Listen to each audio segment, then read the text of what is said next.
ಶ್ರೀ ವಿಶ್ವ ವೀರಾಂಜನೇಯ ಧಾರ್ಮಿಕ ದತ್ತಿ ಹಾಗೂ ದತ್ತಿ ಸಂಸ್ಥೆ ಶ್ರೀ ಕ್ಷೇತ್ರ ಬಂಗಾರಮಕ್ಕಿ ಗೇರುಸೊಪ್ಪದಲ್ಲಿ ಮಾರ್ಚ್ 31ರಿಂದ ಏಪ್ರಿಲ್ 13ರವರೆಗೆ 14 ದಿನಗಳ ಕಾಲ ನಡೆಯುವ ಪ್ರತಿಷ್ಠಾ ಮಹೋತ್ಸವ, ಸಂಸ್ಕೃತಿ ಕುಂಭ, ಮಲೆನಾಡ ಉತ್ಸವ, ಪೀಠಾರೋಹಣ, ರಜತ ಮಹೋತ್ಸವದ 4ನೇ ದಿನದ ಕಾರ್ಯಕ್ರಮ ವೈಭವೋಪೇತವಾಗಿ ಜರುಗಿತು.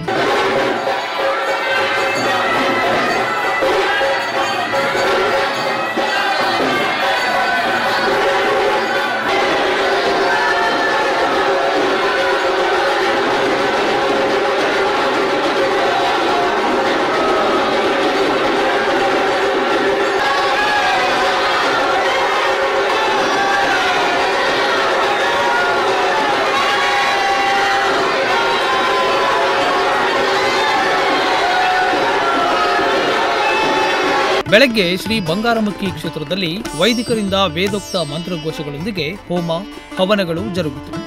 ಗಣೇಶ ಪೂಜಾ, ಪುಣ್ಯಾಹನ, ಕಲಶ ಪೂಜಾ, ಮಹಾರುದ್ರ ಹವನ, ವೃಷಭ ಲಗ್ನದ ಶುಭ ಮುಹೂರ್ತದಲ್ಲಿ ಶ್ರೀ ಗಣಪತಿ ಪ್ರತಿಷ್ಠಾ, ಶ್ರೀ ವೀರಾಂಜನೇಯ ಪ್ರತಿಷ್ಠಾ, ಶಿಖರ ಪ್ರತಿಷ್ಠಾ, ನಾಗ ಸುಬ್ರಹ್ಮಣ್ಯ ಪ್ರತಿಷ್ಠಾ, ಚೌಡೇಶ್ವರಿ ಪ್ರತಿಷ್ಠಾ, ಜೀವ ಕಲಶಾಭಿಷೇಕ, ಶಕ್ತಿ, ಕಲಾ, ಪ್ರಾಣ ಪ್ರತಿಷ್ಠಾ ಹವನಗಳು, ಪೂರ್ಣಾಹುತಿ, ಪ್ರತಿಷ್ಠಾಂಗ ಕಲಶಾಭಿಷೇಕ ಮಾರುತಿ ಗುರುಜಿಯವರ ದಿವ್ಯ ಉಪಸ್ಥಿತಿಯಲ್ಲಿ ನೆರವೇರಿತು.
ಅಚ್ಚರಿ ಎಂದರೆ ಎಲ್ಲೆಡೆ ವರುಣನ ಅವಕೃಪೆಯಾಗುತ್ತಿದ್ದರೆ ವಿಶ್ವ ವೀರಾಂಜನೇಯನ ಪ್ರತಿಷ್ಠೆ ಮಾಡುವ ವೃಷಭ ಲಗ್ನದ ಶುಭ ಮುಹೂರ್ತದಲ್ಲೇ ಶ್ರೀ ಕ್ಷೇತ್ರ ಬಂಗಾರಮಕ್ಕಿಯಲ್ಲಿ ಮಳೆ ಬಂದು ಮಾಯವಾಯಿತು.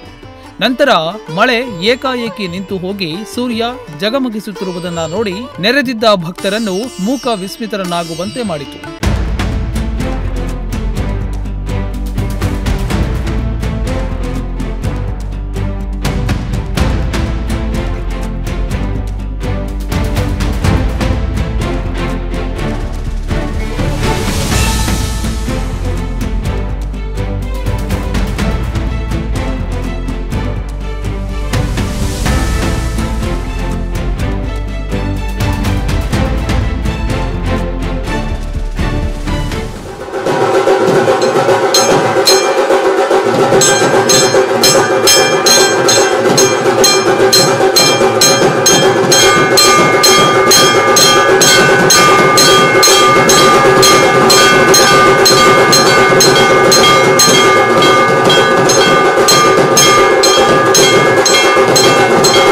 ನಂತರ ನಡೆದ 4ನೇ ದಿನದ ಧರ್ಮಸಭೆಯಲ್ಲಿ ಮಾತನಾಡಿದ ಗೋವಾ ರಾಜ್ಯದ ಮಾಜಿ ಸಚಿವರಾದ ದಯಾನಂದ ಮಾಂಜರೇಕರ್ ಅವರು 2011ರಲ್ಲಿ ಹಿಂದೆ ನಾನು ಬಂಗಾರಮಕ್ಕಿ ಕ್ಷೇತ್ರಕ್ಕೆ ಬಂದು ಮಾರುತಿ ಗುರುಜಿಯವರ ಆಶೀರ್ವಾದ ಪಡೆದಿದ್ದೆ.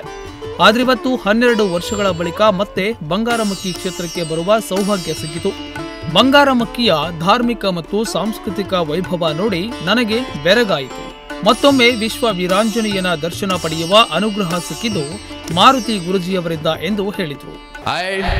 First of all, I was appreciate this institution because I was मुझे लगता है मैं 2011 एंड को यहाँ आया था।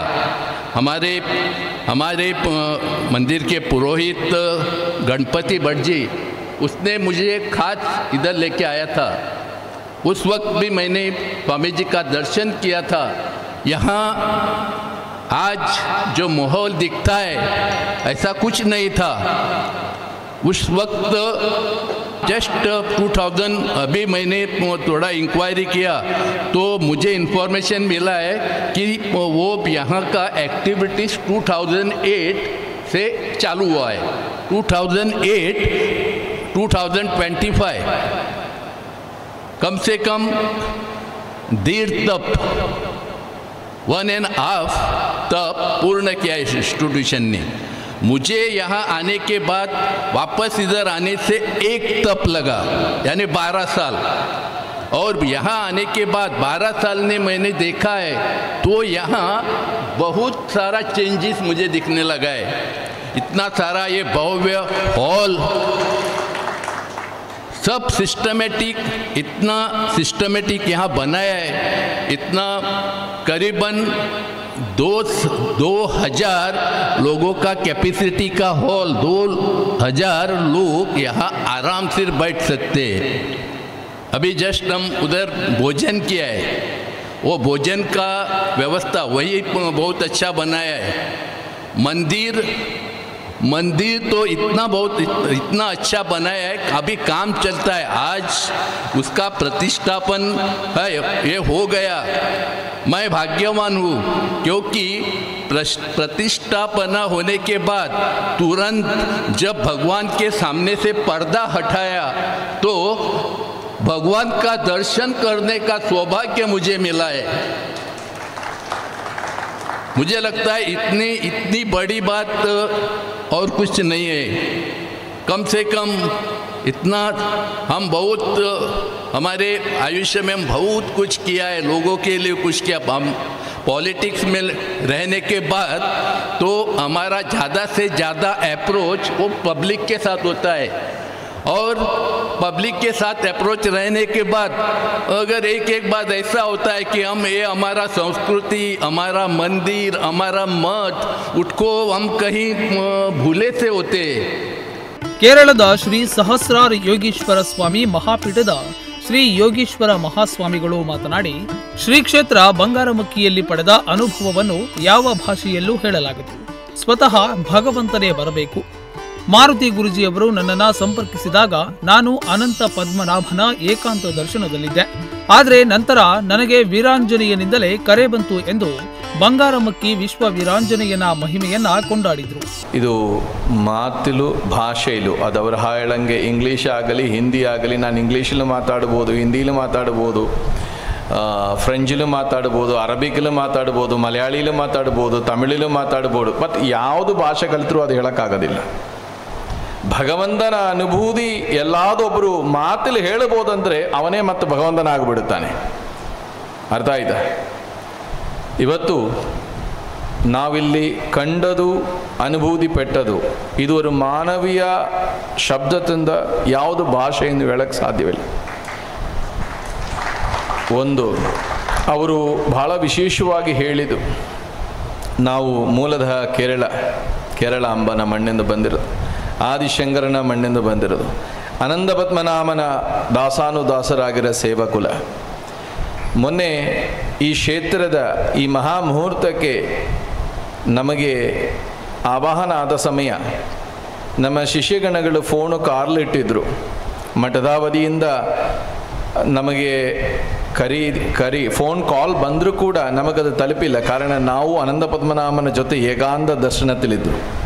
ಇದೇನಕ್ಕೆ ಹೇಳ್ತಿ ಅಂದರೆ, ಅಲ್ಲಿ ಏಕಾಂತ ದರ್ಶನದಲ್ಲಿದ್ದಾಗ ಇಲ್ಲಿ ಆ ಪ್ರಾಣದೇವರು ಕರೀತಾರೆ, ಬಾರಯ್ಯ ಹುಚ್ಚ, ನಿನಗೇನೇನು ಕೆಲಸ, ಇಲ್ಲಿ ಬಾ, ಇಲ್ಲಿ ಪ್ರಾಣ ಪ್ರತಿಷ್ಠೆ ನಡೀತಾ ಇದೆ. ಇದು ಕರೆದಿದೆಯೋ ಕರೆಸ್ಕೊಂಡಿದೆಯೋ ಆ ಮಹಾಸ್ವಾಮಿದ ಆಟ ಏನು ಹೇಳಕ್ಕೆ ಸಾಧ್ಯ ಇಲ್ಲ. ಮತ್ತು ಇಲ್ಲಿ ಅವರು ಹೇಳಿದರು, ಹಿಂದಿ ಇಂಗ್ಲೀಷು ಎಲ್ಲ ಸೇರಿಸಿ ಹೇಳಿದ್ರು. ಅವರ ಭಾವನೆ, ನಮ್ಮ ಗೋವೆಯಿಂದ ಒಬ್ಬ ವ್ಯಕ್ತಿ ಬಂದು, ಒಂದು ಮಾಜಿ ಮಂತ್ರಿ ಬಂದು ನಮ್ಮ ವೀರಾಂಜನ ಮಹತ್ವ ಹೇಳಿದಾಗ, ಕರ್ನಾಟಕದ ಮಾಜಿ ಅವರು ಇದ್ದಾರೆ, ಬಟ್ ಇಷ್ಟೇನಾ ಕರ್ನಾಟಕ ಈ ವೀರಾಂಜನೇಯ ಕ್ಷೇತ್ರ ಬಗ್ಗೆ ಹೇಳಕ್ಕೆ ಇಷ್ಟೇ ಇದ್ದಾರಾ? ಇಲ್ಲಿ ಬೇರೆ ಯಾರು ಮಾತಾಡೋಕ್ಕಿಲ್ಲವ? ನಾವು ಕೂಡ ಕೇರಳದಿಂದ ಬಂದು ನೋಡ್ತಾ ಇದೆ, ಇಲ್ಲಿ ಬಡವ ಮಕ್ಕಳಿಗೆ ಹೇಗೆ ವಿದ್ಯೆ ಕೊಡ್ತಾ ಇದ್ದೀ, ಇಲ್ಲಿ ಬಡವ ಮಕ್ಕಳಿಗೆ ಹೇಗೆ ಫ್ರೀಯಾಗಿ ವೇದಘೋಷ ಹೇಳಿಕೊಡ್ತಾದು ಅದು ಕೂಡ ಮಾರುದಿಯವರು ಹೇಳಿದ್ದೀನಿ. ಇಲ್ಲಿಂದ ಕಲಿತು ಹೋಗಿರೋವರಿಗೆ ಜಾಬ್ಗೂ ಕೂಡ ನಾವು ವ್ಯವಸ್ಥೆ ಮಾಡ್ತೀನಿ. ಇನ್ನು ಪ್ರತ್ಯಕ್ಷ ಪ್ರಕಟವಾಗಿ ಈ ಸಭಾ ಭವನದಲ್ಲೂ ಒಂದು ವಯಸ್ಸಾದ ಸ್ತ್ರೀ ಇದೆ. ಇವರು ನಾವು ತಾಳುಗುಪ್ಪೆಯಲ್ಲೆಲ್ಲ ನಾವು ಸದಾ ಸಂಚಾರಿ, ಒಂದು ತಿಂಗಳು 4,000-5,000 ಕಿಲೋಮೀಟರ್ ಸಂಚಾರ ಮಾಡವನು. ಆಯ್ತಾ? ಪ್ರತಿ ತಿಂಗಳು 4,000-5,000 ಕಿಲೋಮೀಟರ್ ಸಂಚಾರ ಮಾಡುತ್ತೆ. ಇದು ನಮ್ಮ ಗುರುಗಳ ಆದೇಶ, ಸನಾತನ ಧರ್ಮದ ಪುನಃಪ್ರತಿಷ್ಠೆ. ಒಬ್ಬ ವಯಸ್ಸಾದವಳು ನಮ್ಮ ಹತ್ರ ಬಂದು ಕೇಳಿದೆ, ಸ್ವಾಮಿ ನನಗೆ ವಯಸ್ಸಾಯಿತು, 17 ವರ್ಷದಿಂದ ನಾನು ತಾಳುಗುಪ್ಪೆಯಲ್ಲವರು ಮನೆಯಲ್ಲಿದೆ, ಅವರು 2 ಕೂಡ ಕೇಳಿಲ್ಲ, ನನಗಿವಾಗ ಒಂಟಿಯಾಗಿರಕ್ಕೆ ಭಯ ಆಗ್ತಾ ಇದೆಯಂದ. ನನಗೆಲ್ಲೂ ವಾಸ್ತವಿಕವಾಗಿ ಒಂದು ಜಾಗ ಇಲ್ಲ, ಇಲ್ಲಿ ಕರ್ನಾಟಕ ಕ್ಷೇತ್ರದಲ್ಲಿ ಇದ್ದಿಲ್ಲ, ಎಲ್ಲೋ ಒಬ್ಬ ಶಿಷ್ಯ ಕೊಟ್ಟ ಬೆಂಗಳೂರಲ್ಲಿ ರೆಂಟೆಡ್ ಮನೆ ಇಲ್ಲ, ಅವ್ರ ಮನೆಯಲ್ಲಿದ್ದೀನಿ.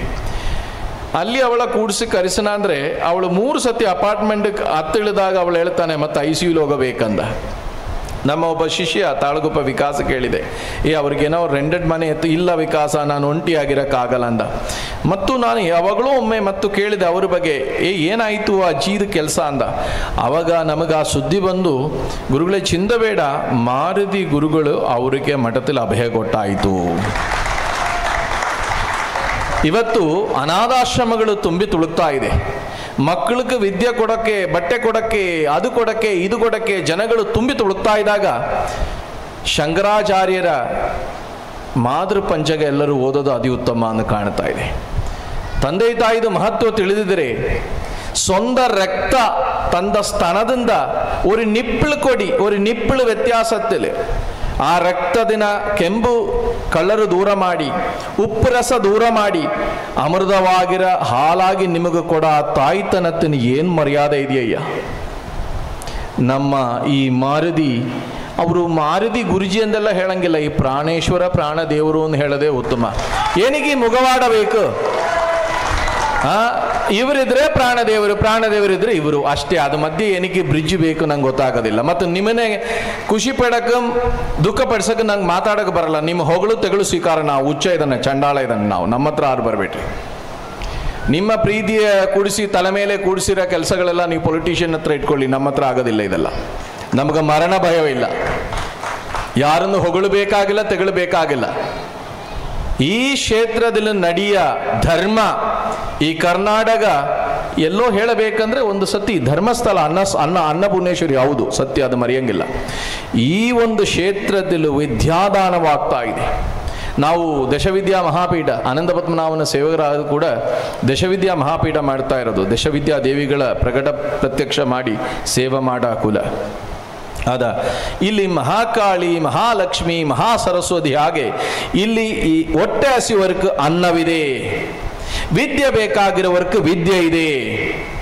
ಯಾರು ಇಲ್ಲದ ಗೊಂದಲ ಇಲ್ಲಿ ಬಂದು ದರ್ಶನಕ್ಕೆ ಬರ ಆಂಜನೇಯನ ಮನೆಗಳು ಓಡಿದವರಿರ್ಬೋದು, ಅನಾರೋಗ್ಯವಿರ್ಬೋದು, ಮಾನಸಿಕ ಗೊಂದಲ ಇರ್ಬೋದು, ಇಲ್ಲ ದಾರಿ ಎಲ್ಲಿ ಎಂದು ತೋರಿಸಿಲ್ಲದ ಆ ಪಾರ್ವತಿ ಸ್ವರೂಪವಾಗಿ ಸಾಕ್ಷಾತ್ ಪ್ರಾಣದೇವರಿದೆ ದಾರಿದೀಪವಾಗಿ.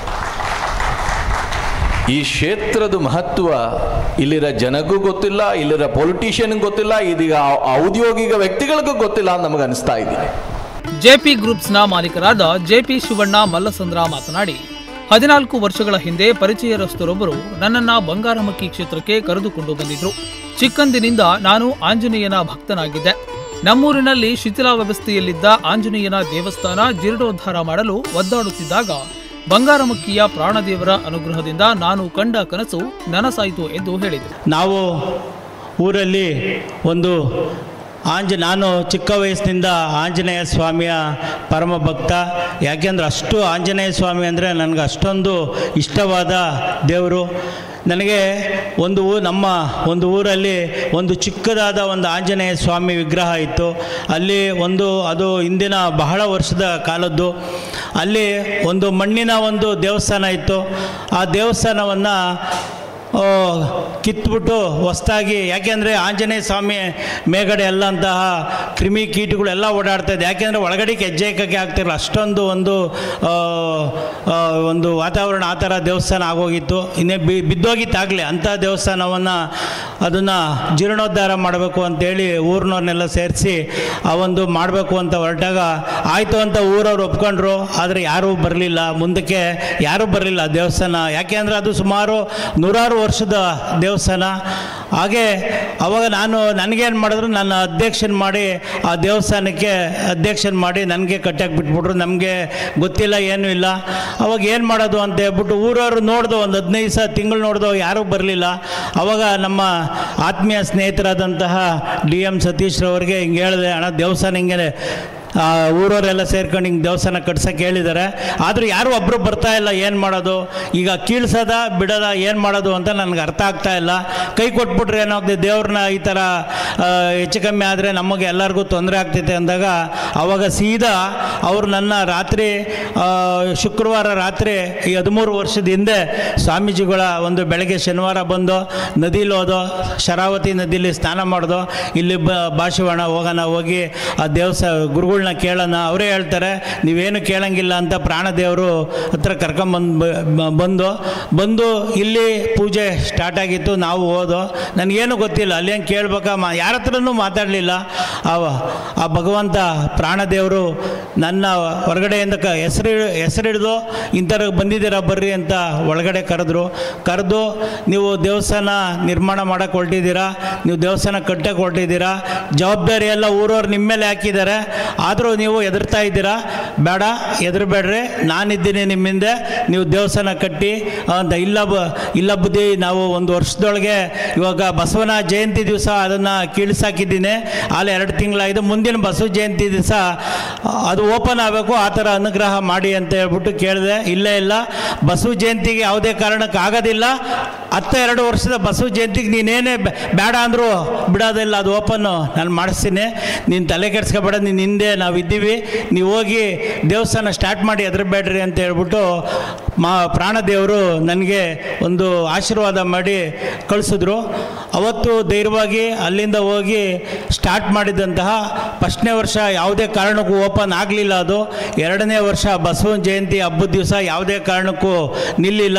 ಇದೇ ಜಾತ್ರೆ ಟೈಮಲ್ಲೇ ಅಲ್ಲಿ ಈ ನಮ್ಮ ಹನುಮ ಜಯಂತಿಯ ಒಂದು ದಿನದಿಂದ 1 ವಾರ ಸತತವಾಗಿ ಹೋಮ ಹವನಗಳು ನಡೆದು ಆ ದೇವಸ್ಥಾನ ಜೀರ್ಣೋದ್ಧಾರ ಆಗಿ ಹೊಸದಾಗಿ ಅದು ಪ್ರಾರಂಭ ಆಯಿತು. ಅವತ್ತಿನಿಂದ ಗುರುಗಳು ಏನು ನನಗೆ ಒಂದು ಆಶೀರ್ವಾದ ಮಾಡಿ ಕಳಿಸಿದ್ರು, ಅವತ್ತಿನಿಂದ ಇವತ್ತವರೆಗೂ ಆ ಒಂದು ದೇವಸ್ಥಾನ ಬಹಳ ಜೋರಾಗಿ, ಅಂದರೆ ಶನಿವಾರ ಏನಿಲ್ಲ ಅಂದರೆ 2-3 ಸಾವಿರ ಜನ ಬರ್ತಾರೆ. ಬಹಳ ವಿಜೃಂಭಣೆಗೆ ಅಭಿಷೇಕ ಮಾಡೋಕ್ಕೂ ಟೈಮ್ ಸಿಗೋದು, ನಮ್ಮ ಕೈಲಾಗ ನಮಗೆ ಟೈಮ್ ಸಿಗಲ್ಲ, ಅಷ್ಟು ಒಂದು ಭಕ್ತಾದಿಗಳು ಹೊಂದಿದೆ. 13 ವರ್ಷದಿಂದ ಜಾತ್ರೆ, ಸುಮಾರು ಆ ಜಾತ್ರೆ 3 ದಿವಸ ಜಾತ್ರೆ ಮಾಡ್ತೀವಿ, ಹೋಮ ಹವನಗಳನ್ನೆಲ್ಲ ಮಾಡಿಸಿ ಆ ಜಾತ್ರೆ ಒಳಗೆ ಸುಮಾರು 30,000 ಜನ ಆ ಜಾತ್ರೆಗೆ ಈಗ ಬಂದು ಹೋಗ್ತಾರೆ. ಅವತ್ತಿನಿಂದ ನನಗೆ ಈ ಒಂದು ಸನ್ನಿಧಾನದಲ್ಲಿ ನಡೀತಕ್ಕಂಥ ಪವಾಡಗಳು, ಗುರುಗಳು ನಮಗೆ ಆಶ್ವಾಸನೆ, ಆ ಪ್ರಾಣದೇವರು ಇಲ್ಲಿ ಅವನೇ ಅಂತ, ಇಲ್ಲೇ ಇರೋದು ಅಂತ ಬಹಳ ಒಂದು ನಂಬಿಕೆ. ನಾನು ಸುಮಾರು ಜನಕ್ಕೆ ಇಲ್ಲ ಏನನ್ನ ತೊಂದರೆ ಆದಾಗ ಕೇಳಬೇಕು ಅಂದರೆ ಹಿಂಗೆ ಬಂಗಾರಮುಖಿ ಸ್ವಾಮಿ ಇದ್ದಾರೆ, ಅಲ್ಲಿ ಹೋಗ್ರಿ, ಪ್ರಾಣದೇವರು ನಿಮ್ಗೆ ಏನೇ ಹೇಳಿದ್ರು ಅದು ಯಾವುದೇ ಕಾರಣಕ್ಕೂ ನಿಮ್ಮ ಕೈ ಬಿಡಲ್ಲ, ಅಂಥ ಒಂದು ಪವರ್ಫುಲ್ಲು ಪ್ರಾಣದೇವರು ಬಂಗಾರಮುಖಿಲೇ ಅಂತ ಸುಮಾರು ಜನ. ಅವರು ನಮ್ಮ ಸತೀಶ್ ಅವರು ಅಷ್ಟೇ, ಎಲ್ಲ ಒಂದು ರಾಜಕಾರಣಿಗಳನ್ನಾಗಿರ್ಬೋದು, ಯಾರಿಗೇನೇ ತೊಂದರೆ ಆಗಿರಲಿ ಈ ಒಂದು ಸನ್ನಿಧಾನಕ್ಕೆ ಕರ್ಕೊಂಬಂದು ಅವ್ರಿಗೆಲ್ಲ ಒಳ್ಳೆಯದಾಗಿದೆ. ಹಿರಿಯ ಸಾಹಿತಿ ಮಾಸ್ಕೇರಿ MK ನಾಯ್ಕ್ ಅವರು ಮಾತನಾಡಿ, ಮಾರುತಿ ಗುರುಜಿಯವರು ತಾಯಿಯ ಮಾತೃ ಹೃದಯದವರು, ಆದರೆ ಅವರನ್ನು ಯಾರೂ ಸರಿಯಾಗಿ ಅರ್ಥ ಮಾಡಿಕೊಳ್ಳಲಿಲ್ಲ. ನನ್ನ ಬದುಕಿನಲ್ಲಿ ಸಿಕ್ಕ ಎಲ್ಲ ಯಶಸ್ಸು ಕೂಡ ಸ್ವಾಮಿಯ ಅನುಗ್ರಹ ಎಂದು ಹೇಳಿದರು. ಸತ್ಯವನ್ನು ಹೇಳಬೇಕಾಗಿದ್ದರೆ ಅಪಾರ್ಥ ಮಾಡಿಕೊಳ್ಬಾರ್ದು. ನನಗೂ ತಾಯಿ ಇತ್ತು, ಒಳ್ಳೆಯ ತಾಯಿ, 10 ಮಕ್ಕಳನ್ನು ಹೆತ್ತ ತಾಯಿ, ತನ್ನ ಮಕ್ಕಳನ್ನು ಪಾಲನೆ ಮಾಡಿದ್ದಾಳೆ, ಹೊಟ್ಟೆ ಕಟ್ಟು ಸಾಕಿದ್ದಾಳೆ, ಮತ್ತು ಯಾರನ್ನೂ ಉದ್ಧಾರ ಮಾಡೋದಿಲ್ಲ. ಆದರೆ ಇಲ್ಲಿಯ ಪರಮ ಪೂಜ್ಯರು ಎಲ್ಲರನ್ನೂ ಮಕ್ಕಳಂತೆ ನೋಡಿದ ಮಹಾ ತಾಯಿ ಸ್ವರೂಪಿಗಳಾದಂಥ ಸ್ವಾಮೀಜಿಯ ಮುಖಸ್ತುತಿ ಮಾಡುವುದಿಲ್ಲ, ಅವರನ್ನು ಅರ್ಥ ಮಾಡಿಕೊಳ್ಳಿಲ್ಲ. ನಮ್ಮ ಜನ ಬರೀ ಸ್ವಾಮೀಜಿ ಅಂತಾರೆ, ಏನೋ ಅರ್ಥನೇ ಆಗುವುದಿಲ್ಲ. ಇವು ನಮಗೆ ಬೇಕಾದ ಸ್ವಾಮೀಜಿ, ನಮಗೆ ಬೇಕಾದ ಸ್ವಾಮೀಜಿ. ನಾನೂ ಅಷ್ಟೇ, ನಮ್ಮ ಸ್ವಾಮೀಜಿ ಇಷ್ಟೇ ಗೊತ್ತಿದೆ ನಮಗೆ. ಒಂದು ದಿನ ಅಲ್ಲಿ ನಾನು ಪ್ರತ್ಯಕ್ಷವಾಗಿ ಭಾಳ ವರ್ಷ ಆಯಿತು ಬರಲಿಕ್ಕೆ ಹತ್ಕೊಂಡು. ಸಾಮಾನ್ಯ ಮನುಷ್ಯ ನಾನು, ಏನು ಅಲ್ಲ. ನನ್ನನ್ನು ಇಲ್ಲಿ ಅತಿಥಿ ಮಾಡಿದ್ದಾರೆ. ಸಾಮಾನ್ಯ ಮನುಷ್ಯ ಎಲ್ಲೋ ಹಿಂದೆ ಕೂತ್ಕೊಳ್ಬೇಕಂದ್ರೆ ಇವತ್ತು ನೋಡಿ ಮೇಲೆ ಕೊಡಿಸಿದ್ದಾರೆ. ಸಾಮಾನ್ಯ ಮನುಷ್ಯನಿಗೆ ಸಾಕಷ್ಟು ಸೌಕರ್ಯ ಬಂದು ಹೋಯಿತು, ನನಗೆ ಅನುಕೂಲವಾಗಿದೆ. ಶ್ರೀಮಂತನಾಗಲಿಲ್ಲ, ಅದೆಲ್ಲವೂ ಸ್ವಾಮೀಜಿಯ ಅನುಗ್ರಹ. ಎಲ್ಲ ಕಡೆಯೂ ಹೇಳಿದ್ದೇನೆ. ಒಂದು ಸಹ ಕೂತಾಗ ಎಲ್ಲರೂ ಆತ್ಮೀಯರೇ ಇದ್ದರು ಆ ಕಾಲದಲ್ಲಿ. ನನಗೆ ಕುಳಿತು ಬೇಸರ ಬಂದರು ದರ್ಶನದಲ್ಲಿ. ನನಗೆ ಕರೀತಾನೇ ಇಲ್ಲ ದರ್ಶನದೊಳಗೆ. ನನಗೆ ಆ ಸರತಿ ಸಾಲಲ್ಲಿ ಬಂದ ಪ್ರಕಾರವಾಗಿ ಕೂಡ ನಾನು ಕರಿಬೋದಿತ್ತು, ಕರೆದಿಲ್ಲ.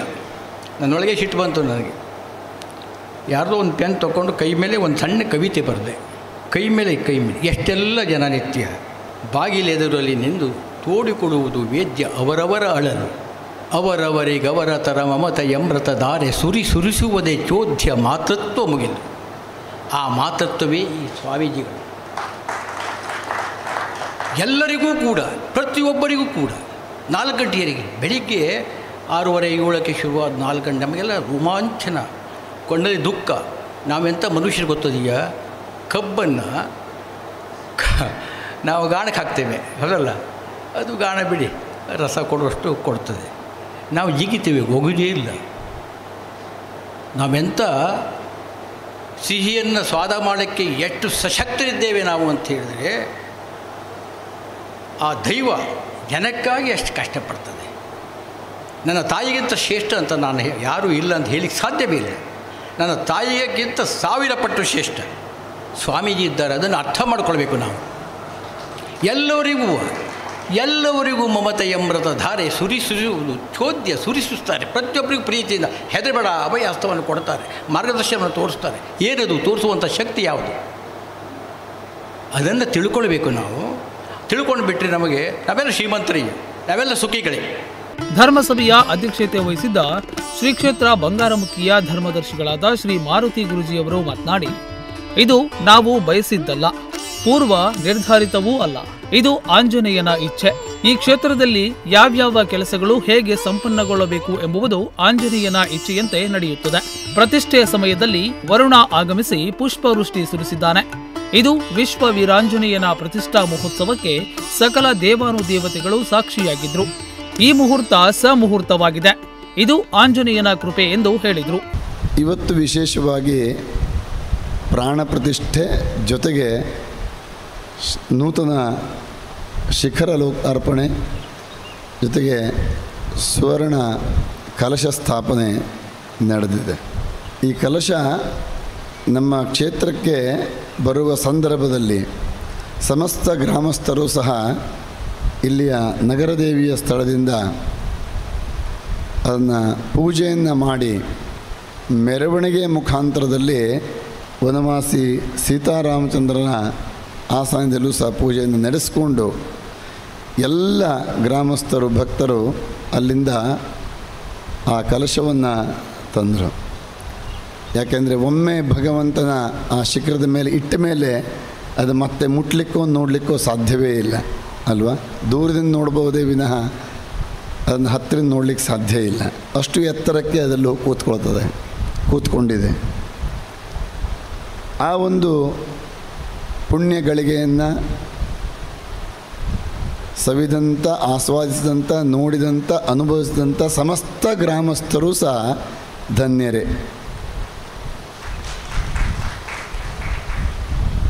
ಇವತ್ತು ಬಹುಶಃ ಎಲ್ಲರೂ ಸಾಕ್ಷಿಯಾಗಿದ್ದೀರಿ. ನಮಗೆ ಚಿಂತೆ ಇತ್ತು ಮೇಲೆ ಹೇಗೆ ಹೋಗೋದು ಅಂಥೇಳಿ. ಆದರೆ ಹೇಗೆ ಹೋಗಿದ್ದೇವೆ ಅಂತ ನಮಗೂ ಗೊತ್ತಿಲ್ಲ. ಅವನೇ ಕರ್ಕೊಂಡೋಗಿದ್ದೆ. ಅದೆಲ್ಲವೂ ಸಹ ಅಷ್ಟು ಸುಲಲಿತವಾಗಿ ನಡೆದು ಅದರಲ್ಲೂ ಸಹ ಪ್ರಾಣ ಪ್ರತಿಷ್ಠೆ ಜೊತೆಗೆ ಶಿಖರ ಲೋಕಾರ್ಪಣೆ, ಸ್ವರ್ಣ ಕಲಶ ಪ್ರತಿಷ್ಠೆ ಎಲ್ಲ ಕಾರ್ಯವೂ ಸಾಂಗವಾಗಿ ನಡೀತು. ದೇವಸ್ಥಾನಗಳು ಊರಿನ ಅಥವಾ ಆ ಪ್ರದೇಶದ, ದೇಶದ ಅಭಿವೃದ್ಧಿಯ ಸಂಕೇತ. ಯಾವ ಊರಿನಲ್ಲಿ ದೇವಸ್ಥಾನಗಳು ಜೀರ್ಣಾವಸ್ಥೆಯಲ್ಲಿರ್ತದೋ, ಯಾವ ಊರಿನಲ್ಲಿ ದೇವಸ್ಥಾನಗಳಲ್ಲಿ ಪೂಜೆ ಪುನಸ್ಕಾರಗಳು ಸರಿಯಾಗಿ ನಡೆಯೋದಿಲ್ವೋ ಅಂತಹ ಊರಿನಲ್ಲಿ, ಗ್ರಾಮದಲ್ಲಿ ಕ್ಷೇಮ ಅನ್ನೋದು ಇರೋದಿಲ್ಲ ಅಂತ, ಅಭ್ಯುದಯ ಅನ್ನೋದು ಇರೋದಿಲ್ಲ ಅಂತ, ಅಭಿವೃದ್ಧಿ ಅನ್ನೋದು ಇರೋದಿಲ್ಲ. ಆದರೆ ಅಂತಹ ಯಾವ ತೊಂದರೆಯೂ ಇಲ್ಲದ ನಮ್ಮ ಊರಿನಲ್ಲಿ ಇವತ್ತು ಇನ್ನೂ ಹೆಚ್ಚಿನ ಅಭಿವೃದ್ಧಿಗೊಳ್ತಕ್ಕಂಥ ಸಂದರ್ಭ, ಸಂಕೇತ ಇವತ್ತು ಸೃಷ್ಟಿಯಾಗಿದೆ. ಒಂದು ಊರಿನ ಅಭಿವೃದ್ಧಿಯನ್ನು ನೋಡಬೇಕಾದ್ರೆ ಶಾಸ್ತ್ರ ಹೇಳ್ತದೆ ಆ ಊರಿನ ದೇವಸ್ಥಾನವನ್ನು ನೋಡು ಅಂಥೇಳಿ. ದೇವಸ್ಥಾನವೇ ಊರಿನ ಅಭಿವೃದ್ಧಿಯ ಕೈಗನ್ನಡಿ.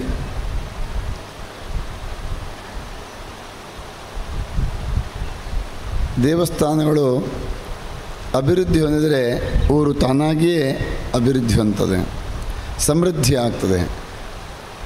ಅದರಲ್ಲೂ ಸಹ ಶಾಸ್ತ್ರೋಕ್ತ, ವೇದೋಕ್ತ, ಆಗಮೋಕ್ತವಾಗಿ ನಡೆತಕ್ಕಂಥ ಪೂಜೆ ಪುನಸ್ಕಾರಗಳಿಂದ ಆ ಪರಿಸರ ಜೊತೆಗೆ ಸಂಪೂರ್ಣ ವಾತಾವರಣವೇ ಪರಿವರ್ತನೆ ಆಗ್ತದೆ. ಶಾಂತಿ ತಾನೇ ತಾನಾಗಿ ಆಗ್ತದೆ, ನೆಮ್ಮದಿ ಆಗ್ತದೆ, ಆರೋಗ್ಯ ಆಗ್ತದೆ. ಇವತ್ತು ಎಲ್ಲೆಡೆಯಲ್ಲೂ ಬಹುಶಃ ವರುಣನ ಅವಕೃಪೆ ಆಗಿದೆ.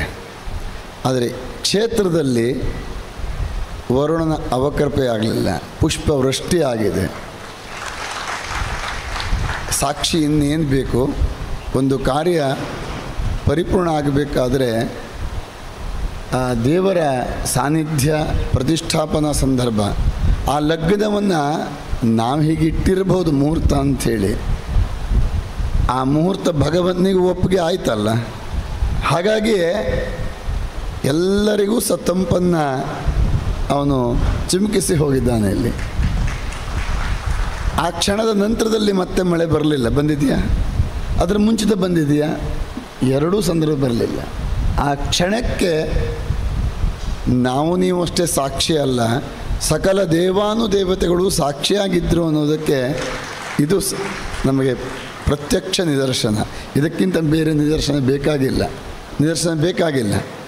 ಹಾಗಾಗಿ ಆಂಜನೇಯನ ಆ ಪ್ರಾಣ ಪ್ರತಿಷ್ಠಾ ಕಾರ್ಯ ಅಷ್ಟು ಅದು ಸಂಪನ್ನಗೊಳ್ಳಿದೆ ಹೇಳಲಿಕ್ಕೆ ಬಹುಶಃ ಇನ್ಯಾವ ನಮಗೆ ಪುರಾವೆಗಳ ಅವಶ್ಯಕತೆಗಳು ಇಲ್ಲ. ಈ ಕ್ಷಣ ಹೊರಗಡೆ ನೋಡಿ, ಸೂರ್ಯ ಜಗಮಗಿಸ್ತಾ ಇದ್ದಾನೆ. ಮಳೆ ಬಂದಿದ್ದೇ ಸುಳ್ಳು ಅಲ್ವಾ? ಮಳೆ ಬಂದಿದ್ದೇ ಸುಳ್ಳು. ಆ ಪುಷ್ಪವೃಷ್ಟಿಯನ್ನು ಆ ಕ್ಷಣಕ್ಕೆ, ಆ ಮುಹೂರ್ತಕ್ಕೆ, ಪ್ರತಿಷ್ಠಾ ಸಮಯಕ್ಕೆ, ಜೊತೆಗೆ ಕಲಶ ಸ್ಥಾಪನೆಯ ಸಂದರ್ಭಕ್ಕೆ ಅಷ್ಟೇ ಸಮಯಕ್ಕೆ ಸೀಮಿತವಾಗಿ ಪುಷ್ಪವೃಷ್ಟಿಯಾಗಿ ಹೋಯಿತು ಅಲ್ವಾ? ಇದು ದೈವ ಸಾನ್ನಿಧ್ಯ ಆಗಿದೆ ಅನ್ನುವುದಕ್ಕೆ ಸಾಕ್ಷಿ. ಅದಕ್ಕೆ ಇನ್ನೇನು ಬೇರೆ ಸಾಕ್ಷಿಗಳ ಅವಶ್ಯಕತೆಗಳಿಲ್ಲ. ಮುಹೂರ್ತ ಸುಮುಹೂರ್ತವಾಗಿದೆ ಅಂತ ಹೇಳಲಿಕ್ಕೆ ಬೇರೆ ಸಾಕ್ಷಿಗಳು ಬೇಕಾಗಿಲ್ಲ.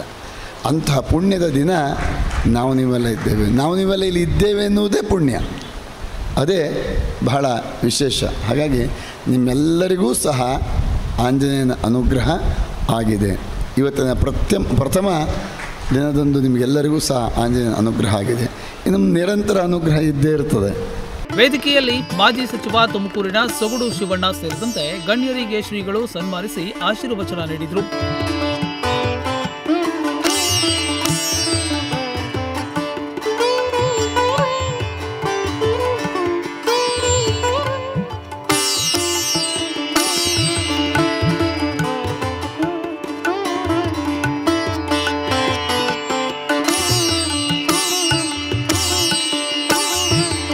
ಸಾಯಂಕಾಲ ಸಪ್ತಶುದ್ಧಿ, ರಾಕ್ಷೋಜ್ಞ ವಾಸ್ತು ಶಾಂತಿ, ಮಂಡಪ ಸಂಸ್ಕಾರ, ಕಲಶ ಸ್ಥಾಪನೆ, ವಾಸ್ತು ಬಲಿ ನೆರವೇರಿತು. ಇನ್ನು ಎಂದಿನಂತೆ ಶ್ರೀ ಕ್ಷೇತ್ರದಲ್ಲಿ ಭಜನೆ, ಸಂಗೀತ ಮತ್ತು ಸಾಂಸ್ಕೃತಿಕ ಕಾರ್ಯಕ್ರಮಗಳು ವಿಜೃಂಭಣೆಯಿಂದ ಜರುಗಿತು. ಎಂತ ಠವಳಿಗಾರ ನಮ್ಮ, ಎಂತ ಠವಳಿಗಾರ ನಮ್ಮ, ಎಂತ ಠವಳಿಗಾರ ನಮ್ಮ ಗೋಪಮ್ಮ ನಿನ ಮಗ, ಎಂತ ಠವಳಿಗಾರ ನಮ್ಮ ಗೋಪಮ್ಮ ನಿನ ಮಗ, ಎಂತ ಠವಳಿಗಾರ ನಮ್ಮ ಯಶೋದೆ ನಿನ ಮಗ, ಎಂತ ಠವಳಿಗಾರ ನಮ್ಮ.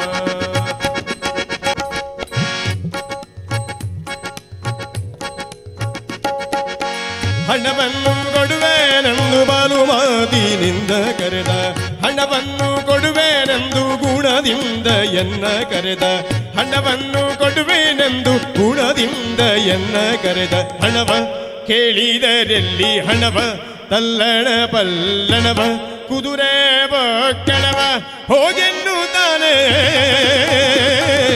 ಎಂತ ಠವಳಿಗಾರ. ಶ್ರೀ ಕ್ಷೇತ್ರಕ್ಕೆ ಆಗಮಿಸಿದ ಭಕ್ತಾದಿಗಳಿಗೆ ಆಡಳಿತ ಸಮಿತಿ ಅಚ್ಚುಕಟ್ಟಾದ ವ್ಯವಸ್ಥೆಯನ್ನ ಕಲ್ಪಿಸಿಕೊಟ್ಟಿತು. Nudisiri news desk, Honnavar.